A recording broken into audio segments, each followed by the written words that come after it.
বছর আমরা এই বিল্ডিংয়ে আসতে পারি নাই, সবকিছু বন্ধ করে রাখা হয়েছে। বিএনপি অফিসের ভিতরে যেসব ফাইলপত্র, যেসব বইপত্র, যেসব ডকুমেন্ট ছিল শের দরে বিক্রি করে দেওয়া হয়েছে। সেই সময় আমাদের বহু মন্ত্রী, বহু এমপি, বহু নেতা দল ত্যাগ করেছে। দলের সেই দারুণ দুঃসময়ে দলের হাল ধরেছিলেন দেশনেত্রী বেগম খালেদা জিয়া। এবং ওই দিন যদি তিনি দায়িত্ব না নিতেন, আল্লাহ ভালো জানেন যে আমরা এই বিএনপি আজকে কি অবস্থায় থাকতাম। তিনি শুধু দায়িত্ব নেন নাই, তিনি দায়িত্ব নিয়ে আমাদেরকে সাথে নিয়ে, আমি বলছি আমাদের মানে আমরা যারা আছি সবাই, আমাদেরকে সাথে নিয়ে তিনি ঘুরে দাঁড়িয়েছিলেন, দলকে ঘুরে দাঁড়িয়েছিলেন এবং ইতিহাস সৃষ্টি করে মাত্র 9 বছরের মধ্যে বিএনপিকে পুনরায় জনগণের সমর্থনে গণতান্ত্রিক প্রক্রিয়ায় প্রবল প্রতিদ্বন্দ্বিতা করে রাষ্ট্র ক্ষমতায় পুনঃপ্রতিষ্ঠা করেছিলেন। এই ইতিহাস এর আগে কখনো নাই। এই অঞ্চলে যারা একবার ক্ষমতাচ্যুত হয়েছে আবার ক্ষমতায় আসতে তাদের বহু বছর লেগেছে। মুসলিম লীগ আর আসতে পারে নাই, আওয়ামী লীগের লেগেছিল 21 বছর।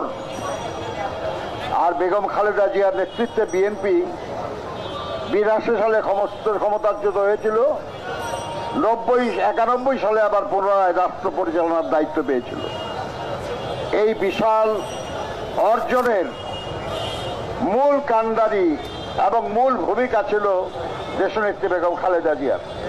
তার হাত ধরে স্থাপিত হয়েছে এবং পরবর্তীতে তিনি যখন দায়িত্ব নেন, বাংলাদেশের বৈদেশিক সাহায্যে পরিচালিত হতো।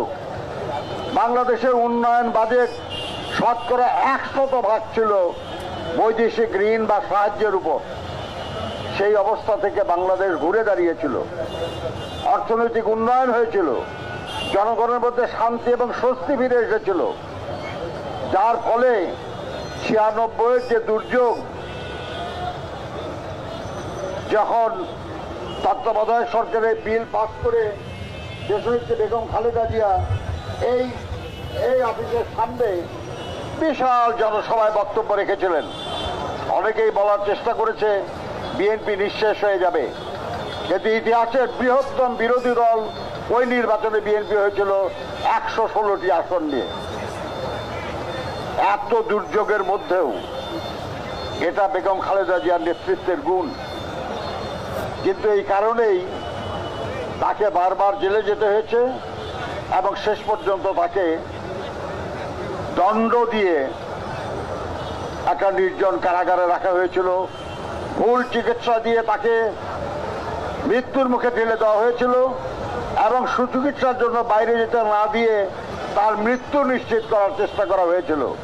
কিন্তু আল্লাহ যাকে রাখেন তাকে মারার ক্ষমতা কারো নেই, যার জন্য দেশনেত্রী বেগম খালেদা জিয়া আজও আমাদের মাঝে বেঁচে আছেন এবং তিনি আমাদের নেতৃত্ব দিচ্ছেন।